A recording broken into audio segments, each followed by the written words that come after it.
Top 3 at 3 at this hour, as we talk about everything from the Kennedy Center honors to the Vikings crushing the Commanders as Jaden Daniels gets hurt yet again.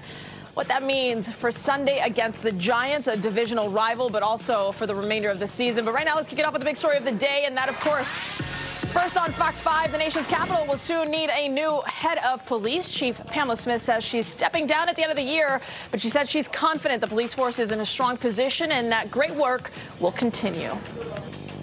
I don't think I have to give him or her any advice. We've walked through this path together for 2.5 years. The leaders that you see in place, I meet with them on a weekly basis, sometimes 2 and 3 times a week. We talk about what's happening in the city. They know probably better than I do what's happening in community from day to day with our federal partners, because a lot of them are very intimately involved, especially our commanders. So at this point, I don't need to give them any advice. I think what I'd like to do is give them encouragement. Joining us now, Axios reporter Janae Dill with more following that press conference. Janae, any other headlines?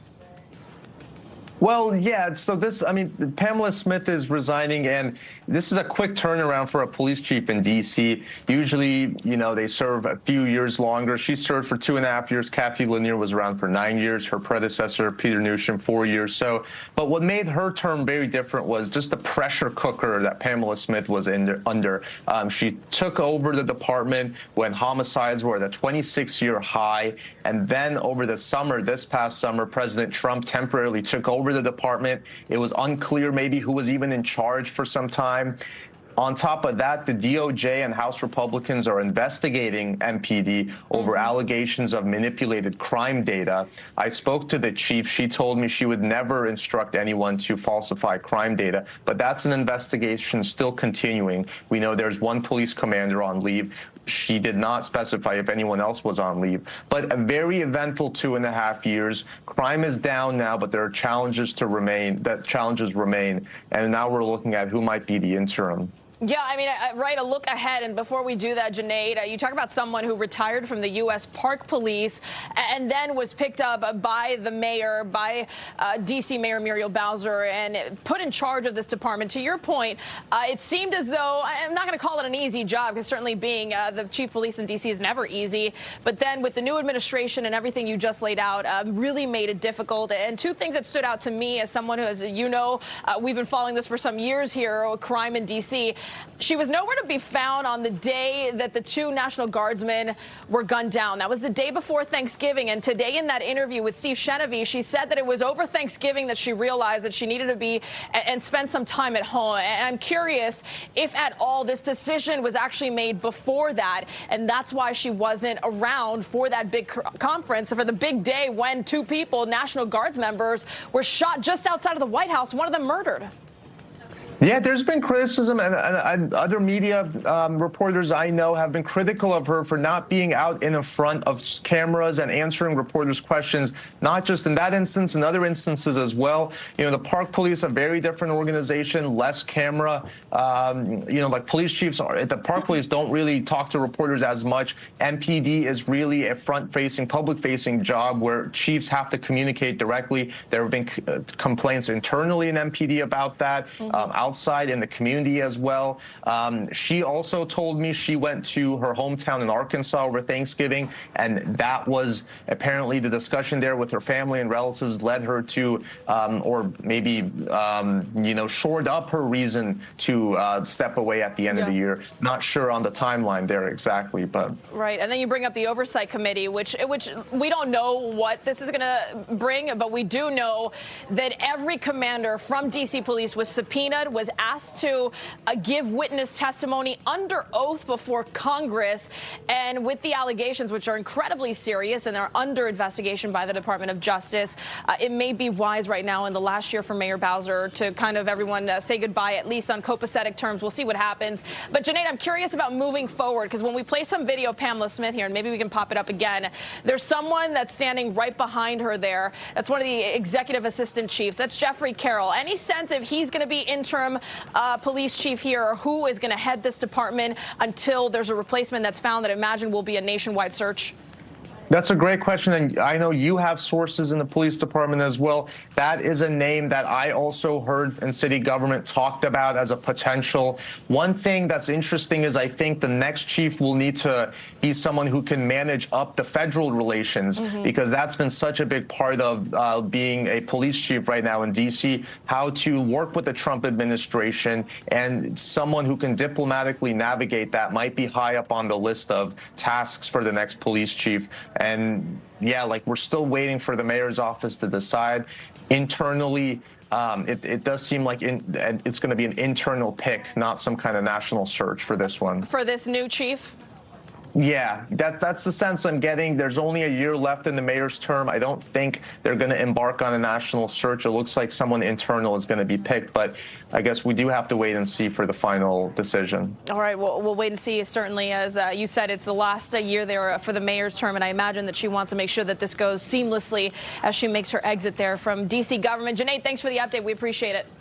Absolutely. Let's move on now to topic number 2 as the Kennedy Center is in the spotlight after a revamped Kennedy Center honors with President Trump at the helm. The president touting entertainment venue while featuring some of the country's biggest longtime stars. It comes as the venue struggles to maintain ticket sales even after a record amount of donations to the facility. Joining us now, Guardian reporter David Smith. David, good to see you. The president saying the event had, quote, rave reviews. Very positive from the president. Is that really the truth? It's had moderately good reviews, I think, from people who were there. We shall have to see what happens when it's actually broadcast on TV later this month on CBS. I've been going to the Kennedy Center honors for pretty much a decade now. Most of those years, the conversation was often dominated by why is President Trump not here during his first term? Or, you know, will he be back one day? Now, finally, he was here. In fact, he was hosting. And I have to say, based on my experience, these Kennedy Center honors were actually not too dissimilar from past years, maybe less of a radical overhaul that was expected. You still had 5 sets of honorees. You still had video clips and people who know them paying tribute. But of course, we did have Trump giving 3 speeches from the stage. We had also pre-recorded video of him in the Oval Office introducing each honoree. And, you know, in terms of what Donald Trump normally does, it was fairly disciplined. He didn't go off script too much. At one point, he couldn't resist a swipe at Joe Biden and some joking around the place being renamed the Trump Kennedy Center. But at the same time, it was fairly straightforward and conventional. And certainly the audience who were there, who seemed pretty supportive of Trump, they were lapping it up. Yeah, and to that point, it seems as though he's someone that likes his signature very much on things, including the fact that he would like to see the Kennedy Center renamed, or at least his name added. We know that Melania Trump, the First Lady, has an opera auditorium that's going to be named after her. And then the medals, something that was steeped in tradition by an artisan in D.C., very much changed now to be from Tiffany & Co. I imagine a lot of the talk has been surrounding that, as for so many years, the Baumgartners here in D.C. have been in charge, and now that's changed.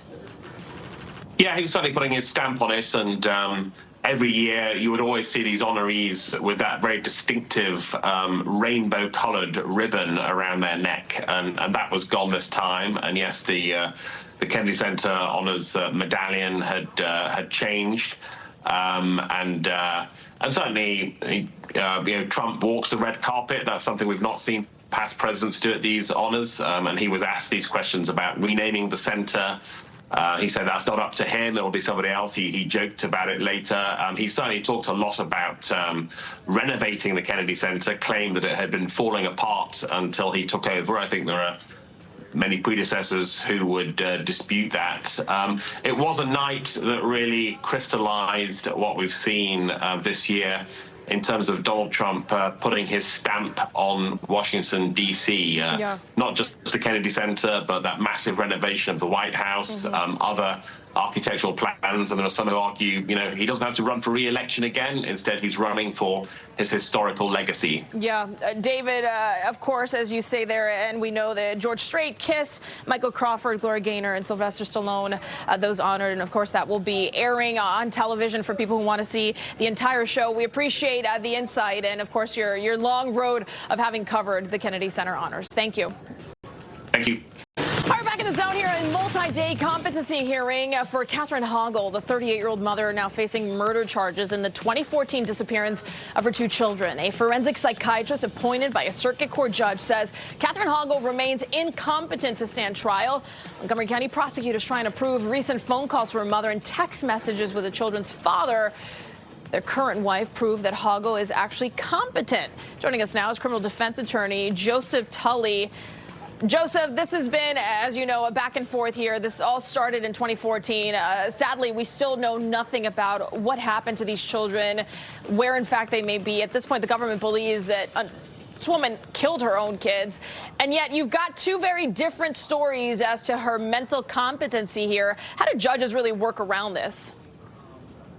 Well, today's proceeding, it is competency, which is different than whether or not the defendant can plead insanity at a trial. So this is just whether or not she is competent to stand trial, whether or not she knows what's going on, and whether or not she can competently assist her attorney.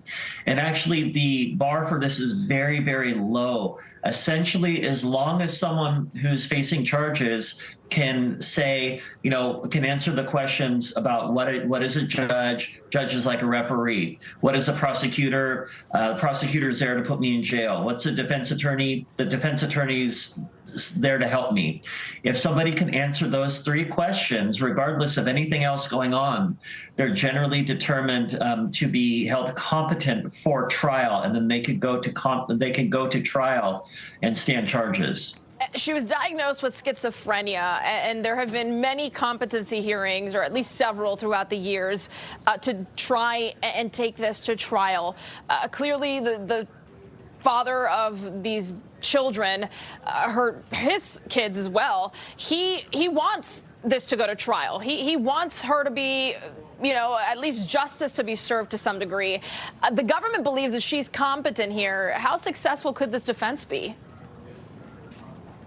Well, the government may win on this issue of her competency. So she was originally indicted, I believe, in 2017 for the murder. She was found to be incompetent at that time. She was taken and evaluated in a hospital for 5 years. And the law requires that if she's not found competent within the 5 years, the charges are dismissed. She was even held up to 8 years beyond that initial commitment, and then she was released into the community because she was able to prove to the doctors that she was sufficiently able to take care of herself and not a danger to society. And then the government said, well, if you're out on your own and you're okay to be on your own now, and you're not a danger and you can take care of yourself, then you're competent to stand charges. They refiled the charges, and now we're going through this process again. So it's a long history. It's a very unique case, and it's actually very interesting as a legal issue. Yeah, briefly released into a halfway house, not fully, without being under the purview of the government, though. But you're right. And in 2022, the clock restarted. So here we are going into 26 and potentially going to get again up to that deadline here. Usually at some point, is there a problem or a point where, almost like you have to try somebody where you can't keep looking for competency? You just have to say they cannot stand trial? Theoretically, based on the law here, because the dismissal, if somebody isn't found competent within 5 years, is silent on whether or not it should be dismissed with prejudice or without prejudice, meaning the prosecution can bring in again. Because the law is silent, I think the prosecution has a better argument that it doesn't say it's with prejudice, so we're bringing it again as they've done here. So if she's found to be incompetent, we could restart this loop all over again. And to answer your question, There's nothing in the law that would stop this cycle from repeating endlessly, other than the government saying that this is a waste of taxpayer resources. We're going to be in this loop over and over and over, this infinite loop. It's going to cost the taxpayers money, and we're not going to get anywhere. We're not going to achieve justice. We're not going to be able to get the conviction that we want. So we're going to not pursue it. All right, we'll see what happens and how the judge rules at the end of this. Thanks for the breakdown there, Joseph. We appreciate it.